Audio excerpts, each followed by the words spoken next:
Dear students, आप सभी का हमारे यूट्यूब चैनल पर हार्दिक स्वागत है। आज के इस वीडियो में हम लोग कंप्यूटर के इनपुट डिवाइस के दूसरे भाग के बारे में अध्ययन करेंगे। पहले भाग में हम लोग इनपुट डिवाइस में मुख्य रूप से कीबोर्ड और माउस और डिजिटल पेन के बारे में अध्ययन किए थे। आज के इस वीडियो में हम लोग आगे के भाग का अध्ययन करेंगे। आइए एक एक करके अध्ययन किया जाए।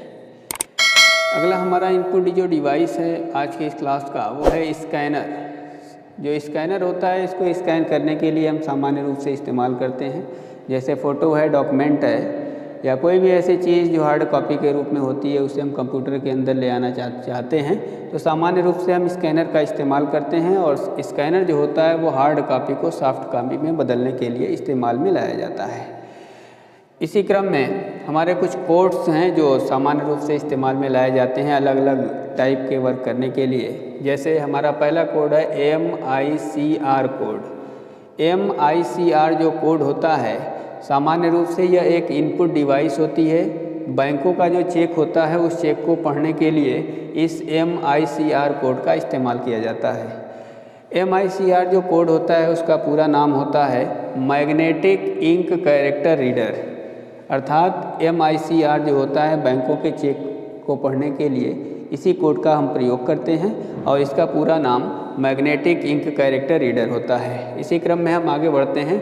OCR इसका पूरा नाम होता है ऑप्टिकल कैरेक्टर रीडर। OMR इसका पूरा नाम होता है ऑप्टिकल मार्क रीडर। सामान्य रूप से एक दिवसीय परीक्षाओं की जो शीट होती है आंसर शीट, उस आंसर शीट की जो जांच करने के लिए इस OMR का इस्तेमाल किया जाता है और उस शीट पर सामान्य रूप से लिखा रहता है OMR शीट। इसका पूरा नाम होता है ऑप्टिकल मार्क रीडर और इसका प्रयोग हम जो है शीट की जांच करने में करते हैं। अगला हमारा है BCR। पूरा नाम होता है bar code reader. Shopping mall में इसका सामान्य रूप से इस्तेमाल किया जाता है।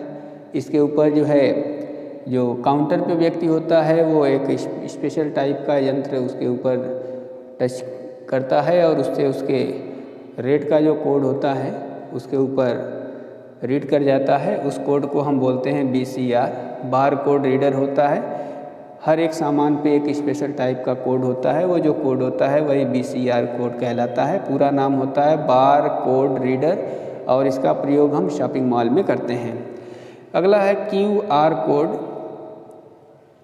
QR कोड का पूरा नाम होता है क्विक रिस्पांस कोड। ये याद रहे कि QR कोड जो होता है यह कोई इनपुट डिवाइस नहीं है बल्कि QR जो कोड है वह एक विशेष प्रकार का बस कोड होता है। इसके अलावा ऊपर जो कुछ भी लिखा गया है यह सब हमारी इनपुट डिवाइस के अंतर्गत आती है।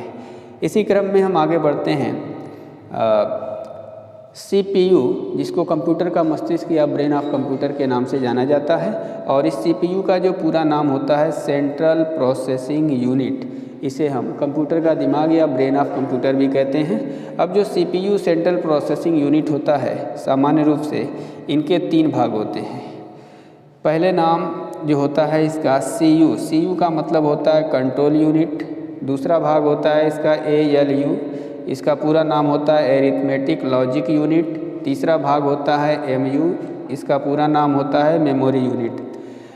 अर्थात जो सेंट्रल प्रोसेसिंग यूनिट या CPU होता है उसमें 3 मुख्य भाग होते हैं CU, ALU और MU। CU जो होता है जिसे हम कंट्रोल यूनिट कहते हैं, इसका मुख्य कार्य होता है कंप्यूटर के अंदर जितने भी कार्य होते हैं उन सभी कार्यों के ऊपर इसका अपना नियंत्रण रखना होता है। ALU जिसका पूरा नाम एरिथमेटिक लॉजिक यूनिट बताया गया है, इस ALU का जो काम होता है गणना संबंधी कंप्यूटर को जितना भी कार्य करना होता है उससे रिलेटेड हमारा ALU काम करता है।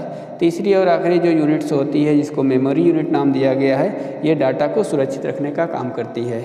CU कंप्यूटर के सभी क्रियाकलापों पर नियंत्रण, ALU कैलकुलेशन से संबंधित जितने वर्क होते हैं ALU करता है और डाटा को सेव करना या फाइल को सेव करके रखना ये काम हमारा MU करता है। अब जो है कंप्यूटर में हम थोड़ा आगे बढ़ते हैं और स्टोरेज डिवाइस के बारे में बात करते हैं। स्टोरेज डिवाइस का मतलब होता है एक ऐसी डिवाइस जो डाटा को सेव करने या सुरक्षित रखने से संबंधित होते हैं, उसे हम स्टोरेज डिवाइस के नाम से जानते हैं। सामान्य रूप से जो स्टोरेज डिवाइस होती है उसको हम दो भागों में बांटते हैं या ये इसको दो टाइप्स में बांटते हैं। पहला होता है प्राइमरी मेमोरी, दूसरा होता है आपका सेकेंडरी मेमोरी। जो प्राइमरी मेमोरी होती है ये दो तरह की होती है, एक का नाम होता है RAM जिसको रैम पढ़ते हैं, एक होता है ROM जिसको रोम बोला जाता है। रैम जो होता है रैंडम एक्सेस मेमोरी और रोम जो होता है इसको पढ़ते हैं रीड ओनली मेमोरी। रैम जो होता है ये अस्थायी होता है, अर्थात लाइट कट जाती है या बिजली का कनेक्शन ऑफ हो जाता है किसी दुर्व्यवस्था के चलते, तो इसमें जो कुछ भी मैटर होता है वो सब गायब हो जाता है। रोम जो होता है ये अस्थायी होता है, इसमें बिजली रहे ना रहे इसमें जो है डाटा आपका सेफ रहता है, इसलिए इसको हम अस्थायी मेमोरी के नाम से जानते हैं और इसको हम अस्थायी मेमोरी के नाम से जानते हैं। इस तरह से जो है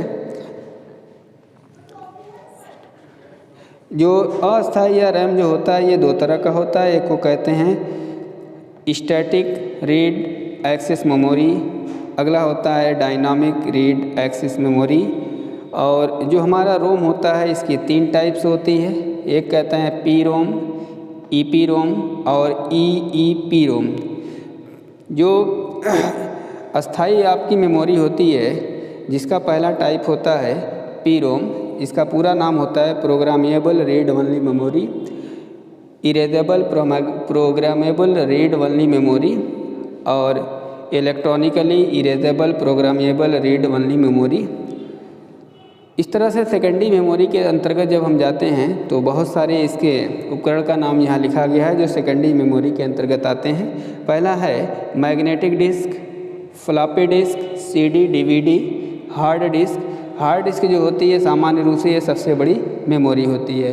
तो डियर स्टूडेंट्स, आज के इस वीडियो में हम लोग कंप्यूटर्स के पार्ट 2 से संबंधित जो scanner, MICR code, central processing unit और स्टोरेज डिवाइस से संबंधित अध्ययन किया। हम आशा करते हैं कि आपको ये वीडियो अच्छी लगी होगी। यदि वीडियो अच्छी लगे लाइक, शेयर और सब्सक्राइब करना ना भूलें। मिलेंगे फिर, तब तक के लिए बाय।